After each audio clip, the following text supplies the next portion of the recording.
I've been not making videos. I've been doing everything but that, for some reason. Anyway, now I wanted to address a question that I've been getting a lot in school and that I've heard my peers talking about all the time. And because I'm a GCSE level student, which is the UK equivalent of the end of high school kind of exams, I guess.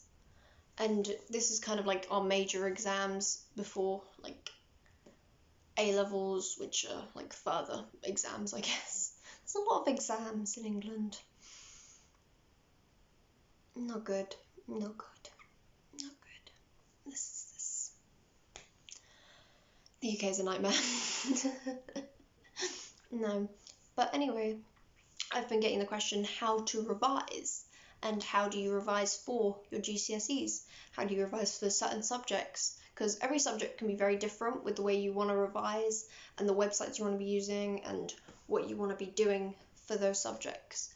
So personally, I do one art, 2 languages, I know, a lot, 2 languages, and then my cores, which is English, maths, science, and I also I do triple science instead of double science, which is basically just higher science. Pretty much, that's the best way I can explain it. It's more science than science. Anyway, so I have this sheet full of notes because I wanted to make sure I remember everything, and I wanted to make sure that I, give everything in this video that I want, because I want this to be a very informational video, and I want people, especially people in my year, to not feel so alone or understand that everyone's doing similar things to them and they're not going crazy and that because everyone has very different ways of revising what works for them, and this always gets told all the time throughout the school. Teachers are constantly on your butts about it, they're just revise, do this, do that, and I'm just leave me alone. So it might be good to hear it from someone who's actually doing these things sometimes. My laziness. Anyway, and I look a bit like a teacher at the moment. I know. It's just how I dress. I can't even describe this get up that's going on right now. I just am a teacher at this point. I'm morphing into a middle-aged woman. Okay, anyway, so first thing is how to revise. Okay, so the main thing is time, focusing on your time. So people ask about how to get started, how long, and when should they be taking breaks. So the first thing I want to talk about is getting started. So when you're first getting started with revision, you want to just I like to fake myself out. So I want to tell myself that I'm only gonna, write the title, I'm only gonna write so much. And then once you get past that threshold of writing something, then your body's just gonna be I might as well do a bit more, and then suddenly you're 3 hours into cramming. Yeah. No, but I think that the best thing to do is to make yourself do it. Just be I'm sitting down, this is my book, I'm writing something. It doesn't matter what I write, just I'm writing something. And then eventually your brain will be oh, I'm revising, I'm actually doing this, Or if you're doing flashcards, just pick up your flashcards and start randomly just reading them, because don't treat it like you're revising, just treat it I'm reading some flashcards. I'm just reading something, Now, how long? So when people are revising, teachers always tell you you shouldn't be cramming, you shouldn't be doing hours upon hours. I'm here to tell you that's okay. I spent the 3 days before my history PPE absolutely jamming it full of revision. I literally wrote the entire history course out in 2 days worth of time, and I literally took 3 breaks out of that entire thing. So I slept, don't get me wrong, sleep by all means, it's good for you, but I feel you shouldn't be going overnight. That's the one thing that people do really badly. Don't go overnight, because when you're tired, you're not going to retain any of that. That's not happening. But if you can cram during the day, Go ahead. If you want to study for 5-6 hours at a time, go right ahead. I'm telling you now. I don't care what your teacher says. I don't care what Miss whatever her name is says. Do it. It's better than nothing, okay? If you can get started, then you might as well keep going until you run out of like steam and you're just like, I can't do this anymore. What the hell? Or you've revised the entire course and you're just like, I know everything. I am master. I don't know what that was. Let's just focus on that. Anyway, breaks. Now, if you are someone who is easily like gets going and then you're able to kind of get distracted from something, if you easily get distracted and you like sometimes you'll like leave something and then you won't come back to it. If you know that you're that type of person, don't take breaks. Don't. Just stop. Stop taking breaks. Even if you're dying of thirst, don't take a break. No, but you wanna take breaks once, like when you're running out of like if you're really really hungry or you're thirsty or you're really like just tired of it, then start taking a break. But until that moment, if you're just bored, don't take a break, because you're not going to be able to get back to it, and then you're going to be stuck thinking, I'll do it later, and then you don't. So, don't want to be that person. Okay, anyway, now the second part of this is how. How do people do things? And actually, I want to go back to the breaks. If you are taking breaks, make sure that they're not long breaks. Make sure that you're not going to find something else to do. Make sure it's just for like drinking or eating. And even then, you can bring a drink or a food with you upstairs or wherever you're revising to, snack whilst you're doing the work. Because, why not? Okay, now how to revise. Now, you always hear the thing, flashcards. Now, that might work for the majority, but that's never worked for me. And I honestly feel like some people are just, like, tired of flashcards. Like, just the fact that you hear flashcards all the time is, like, really annoying. So, some people just can't learn that way, and some people can't retain information by, like, reading it like that. They have to write it down, or they have to practice it, like, relaying it into an actual answer. Because it's very well in the exams if you can quote your goddamn textbook, but that's not going to help you answer the question that, asks you, like, how do you say this, and what is this thing? Because you have to be able to also, because especially with GCSE, you have to be able to relay information whilst also explaining the information and relating that to a situation, not just, it's the same situation every single time. And you want to, because the questions can be quite out of the way, like common sense based, but they can be quite out of the way, like saying a farmer so and so, and then that suddenly like that relates to biology and it's saying random things and you're like, what is this? But you want to be able to use it in a question style situation. You don't want to have just information upon information. But if flashcards do work for you, flashcards, you want to make them bright, you want to make them colourful, you want to make them eye-catching. And I know this sounds like I'm describing how your teacher taught you how to make a poster in like year 9, but you want to make them so that your brain wants to look at them. You want to make them aesthetically pleasing. You want to make them so that you're like really, if you're like into really like pretty things and you like looking at pretty things, like just get the flashcards and make them look really gorgeous, and you want to look at them all the time because they're your artwork, you've enjoyed them. Or if you are artsy, you can draw like an image of something on there, and then you want to look at that image, you want to look at what you've done, you want to look at your success. It's like my Minecraft world. I should put my notes in my Minecraft world because I like looking at that thing a lot, like a lot. Like it's just my pride and joy. Anyway, enough about me. Okay, now this next way is videos, but you don't just want to be watching videos. You don't want to watch video after video because your brain is just going to get bored and it's going to fall asleep. Your brain will fall asleep. You won't, but your brain will. And your brain will just not be retaining any of this information. So what you want to do is you want to take notes in those videos. You want to take notes, like, he says that, okay, I'm going to write that down. I'm going to take notes. I'm going to watch this, look at this image and relate that back to this fact that I have on this page. And it's especially good to have notebooks. So you don't always want to be like using your exercise book that you get from your school or whatever you use to write like all your. Okay, I just died for a minute there. I was just like really dehydrated. But I'm back. I'm back. Okay, so you want to be writing down those notes. You want to be taking those notes. You want to see the picture. You want to relate it to your notes. You want to be taking this down in a notebook, not on your exercise book, because exercise books, they get messy. You know, you start writing little notes, and then you have to repeat those notes maybe later on. Maybe you have worksheets in there that your teacher's given you, or maybe you've had like questions that you did, but you don't want to ever put any information that you want to revise in your actual exercise book, because you're not going to be able to read it. You're not going to be able to find it later on. You're going to be like, where is it? Where is it? You know.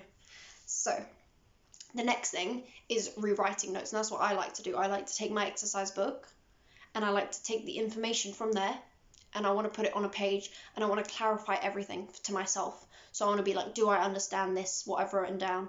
And if I do, I put it on there. But if I don't, then I have to go and find out that information. I have to go and look at my revision guide or whatever other workbook you have from your school. So you wanna look at what you understand, what you don't, and you wanna take that and go and find out.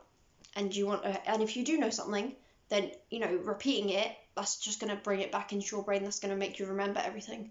So what I do is I take my exercise book, I open it up, I find some information that I've written down about a topic. I open my revision guide as well, just to make sure that that's correct information, and that I haven't just written some random doo-doo on my page. So, and then I take my revision guide and I make sure the information's correct, and then I write stuff from from my book and from the revision guide, and I make sure that all the information is there, and then I write that down in my own words though. You don't want to be repeating what the book is saying. You do not want to be repeating what that book is saying, because that means you don't understand what you're reading and you don't understand what you're writing, and you've just relayed that information, and that's not good. Okay, now retelling and teaching is the next way. So what you want to do is randomly in a conversation, I know, not fun, but you want to just randomly bring up one of your subjects and start explaining the course to someone. Like, I don't care if they're bored out of their minds, you're just going to do it because you're mean and you need to revise. Just bring it up in conversation, literally just tell them, like, hey, have you heard about that biology thing that I learned like 3 years ago, but I'm going to tell you about? Yeah. Now, but you want to retell and teach people about certain things. So if you have a friend that's not good at biology, I know I'm using biology a lot, it's because my brain is working in biology. Anyway, biology or chemistry, and you want to take them, and you want to say, like, do you need any help? I could teach you so-and-so topic, and then you could teach me so-and-so topic, and we could work on that together. Especially if you're doing the same subject as someone else. So, like, if you're doing the same sort of English thing, or you're doing the same sort of arts thing, then you can help each other with that. You can work together on that. And I know a lot of people in my school who do that. They work in groups when they're revising. They like to share notes, share, like, past papers, figure out who's good at what, and then explain it to each other. And even with that, it doesn't have to be to another person. You can talk to yourself. You might sound like a mad person, but you can talk to yourself, and you can tell yourself, like, let me choose this topic. Okay, let me explain this part of this topic to myself. Let me explain this part of this topic to myself. And if you explain it to yourself, then you're like getting that information again almost. You're like reverberating it, and it will stay in your mind. Especially if you say it out loud, not just in your head. If you say it out loud, like, this information is this relates to this is so-and-so, then it will stay in your mind more than if you just like thought about it, because that's just a one-way thing. That's just like it's in your mind. There, done. But if you say it, then it's going back in, it's going back in through your ears. Yeah, that's how speaking works. No, but it is, so that's really helpful. And now the next part I want to focus on is useful websites, useful websites, useful kind of apps you can get as well. So the main YouTube person I watch for science especially is Cognito, which his videos aren't like free science lessons guide. Thank everyone for that. Okay. Because Free Science Lesson Guy is the most boring person I have ever met. I want to throw my shoe at the screen every time I see him come up. My biology teacher seems to love him and generally has a crush on this man, but I do not think that, no. He is just boring and monotone, and my ears bleed when he speaks. So we're not going to watch him. We're going to watch Cognito, where it has fun images. It's very colourful. It's very bright. There's a lot of, like the tone of it is very bright and happy, so that your brain's like, oh, I'm enjoying this. I like this video. It's aesthetically pleasing. I like this. And it's got most of the topics that you would need on there, and it's got them like very separated and blocked up so that you understand like what part of the thing you're learning. So say you do know what you need to revise, you can get that exact thing up. You don't have to go searching through other videos for things. You can get that exact video up, and you can see, oh, this is what I need to revise, this is what I'm revising right now. And then you want to make notes on those videos, like I said. Anyway, and then Oak Academy was something that was used during lockdown a lot in the UK, by my school especially. And Oak Academy basically just has lessons that are on there. And now, even though, now that you've done your course or whatever, or maybe you're just at the start of year 11 and you want to start revising now, or maybe you're in year 9 and you want to start revising then, don't do that to yourself. Please don't. Year 9, revising like a year 11, that should not be happening unless you want to get grade 9 billion. Yeah. Anyway, Oak Academy was used, and it's basically got lessons from actual teachers who are just giving a lesson like you would get normally. So if you missed a lesson, or you think that you don't remember some of the lessons because you were talking, yeah, I was talking. So you want to go back and, watch that and go and see, what you missed, and take notes on that, and do, because they have little activities in the lesson, so you can do an actual lesson and you can do the activities, and that's helping you also better understand the thing that you're learning.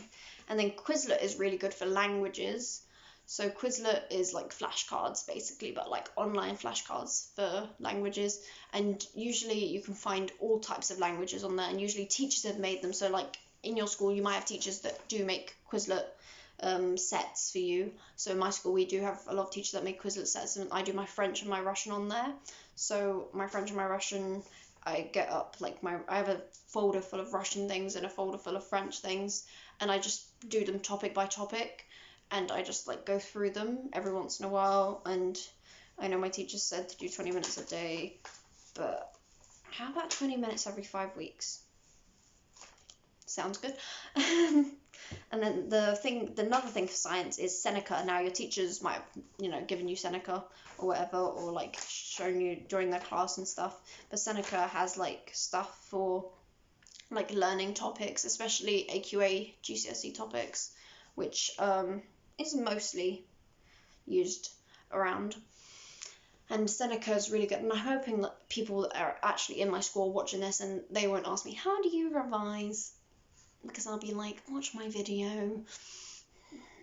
I want clout, people. Nah. But anyway, Seneca has like topic by topic, and they have like different match-based questions, or like, and they also have some 6 markers and some like 3 markers that you can do. And, like, it would give you the question, you have to write it down yourself, and then you have to say if that was easy for you, hard for you, or how that went for you. And then we have Maths Watch, which is usually given by schools. Maths Watch is like maths-based stuff, and often your teacher will like set assignments or something. And Maths Watch is just like easy, and you write in the answer. But then Maths Watch also has its cons, whereas like with Maths Watch, if you write in an answer that's not exactly what they want, then it'll be like, nope, you're wrong, and then you'll doubt yourself, and then you'll think, but that was right, that was very clearly right, and then you won't actually learn from that. But Maths Watch is a thing that exists, so I'm saying it. Fun. And then for another one for languages was Pearson's Active Learn. So Pearson's Active Learn I use for French, and it has grammar, it has listenings, readings, kind of things that you can do, like actual questions that are like similar to the GCSE that you can do that like show you. And especially with the grammar one, because in an actual GCSE you're not really doing a grammar paper, you're just doing a writing paper or a listening or whatever. And with grammar, I mean, it's hard to learn grammar properly, but this gives a lot of activities that you can do relating to different grammar, and how that grammar relates to a certain topic as well, because they do topic by topic, so it shows you how that grammar relates to a particular topic. And Pearson's Active Learn was like always useful for me. you know, and I enjoyed using it whilst I was doing my little pre-test revision for a test that I did like a week ago. So anyway, now if you're at the end of your GCSE courses and you've started to finish all of them and your teachers are like, we're going to start on revision now, what you need to be doing, and the most useful thing for people, is past paper questions. So I know your teachers are probably like, again and again, but past paper questions are literally one of the like most useful thing you can do, because you're actually doing something. And not just the past paper questions, though. You don't just want to be looking at the questions, you want to look at the mark scheme, what type of answers they're looking for, because sometimes AQA is a bit annoying about specificity of things, and they like answers in a certain way that maybe your teacher let you off with before, but they will not. So you want to make sure you're looking at those mark schemes and you're looking at the notes from those mark schemes. And you might even, like, if it's a subject like English or like, I don't know, yeah, English mainly, or history, you want to look at example like answers. So if you can find example answers, then go and do that, because it's really good to see, and it's really thing. And then when you do your past papers, you mark them. Okay, make sure to mark them and see which areas, so what specific questions. So say there was a question on, I don't know, fractional distillation, and if you're in the young years, I'm very sorry you had to hear that word. I'm very, very, very sorry. Fractional distillation is the worst thing. Anyway, fractional distillation. Then you say, I'm going to go and revise fractional distillation. Write down a list of those topics that you got wrong, and even if it's like 1 mark off and you missed one little thing that you already know, go back and do that topic then, because you want to get it perfect. You want to get it so that it's beautiful on this page that you're doing your test, your GCSE, and you want to get it beautifully perfect. And I feel like there's a lot of focus on revision at the moment, especially for my year group, and people are very much worried about, I guess, revising for certain topics that are like history or English, where there's no fully correct answer. There's like, you know, you can kind of say whatever, and as long as you add evidence and you analyze properly. And so for English, I say choose a character, choose a theme. With your like literature especially, choose a character and choose a theme, and write down notes, write down quotes, and then write down what you would do to analyze that quote. And you also want to include the writer's intention and the audience's reaction. That's very important usually. And with language paper, you want to literally just choose a text, photocopy it, and then do an analysis on it. Like, choose it and be like, I'm going to analyze this thing, and then I'm going to write petal for it. And if you don't know what petal is, it's point, evidence, technique, analysis, and link. Fun. And that's just the structure that we're taught sometimes in secondary school for writing down an essay, basically, an analysis of a piece of writing. So language, and even like pick out different types of things, like non-fiction pieces and then fiction pieces, or even past paper questions which have those extracts with them. And you want to choose those and you want to analyze them and then write out something for them. And you want to make sure that you're writing what you've kind of been looking at writing before previously. And history is kind of, you want to focus on your timelines especially. Like, timelines are very useful, because if you appreciate the chronology of things, then timelines will be very appealing to you, I guess. And you'll follow the timeline. You'll think, what came after this? What came before that? Like, some of the questions in papers that I've got, PPE papers that I've got, have said, what were problems faced by this person before this time? And if you don't know the timeline and you don't know when things fall and what events happen, then you're going to end up writing something that's not from before that time. You're going to end up writing something that's from some other time, or that you just know off the top of your head. And I mean, if you don't know anything, then sure, go ahead, write something that's off the top of your head from some part of that course. But you always want to be getting, if you get your dates right, then you're more likely to get the marks for what you're saying. Okay? And then my last point for this video is learning to enjoy school. Because if you don't enjoy what you're learning, and if you don't think of it as new knowledge, and I know I sound really cringy right now, I'm really teachery. But if you don't enjoy what you're learning and you don't take in what you're learning as something that's like new to you and something that's fascinating and you would like to, you know, think of more about, then you're never going to enjoy it and you're never going to be able to revise or even learn it to begin with, because you'll just be like, I hate this, please can I leave? And I know school is very stressful and very like boring environment, but you want to be able to enjoy like learning new things and hearing like, you know, about topics that you've never seen before. Although when you're getting to my age, like year 11, then you're not going to really hear anything new. You'll just hear the same things from before. But treat it like new information. Treat it like, you know, oh, I didn't know that part. Well, let me learn about that. Let me see that. And I know I am one to speak. I am acting like the biggest teacher, and I mean, I don't struggle a lot academically compared to other people, but I feel like there's not a lot of people who are actually in the midst of revision right now for like GCSE in the UK that are like making videos about being like in this situation and like the alternatives, because most of them are doing like the regular flashcards,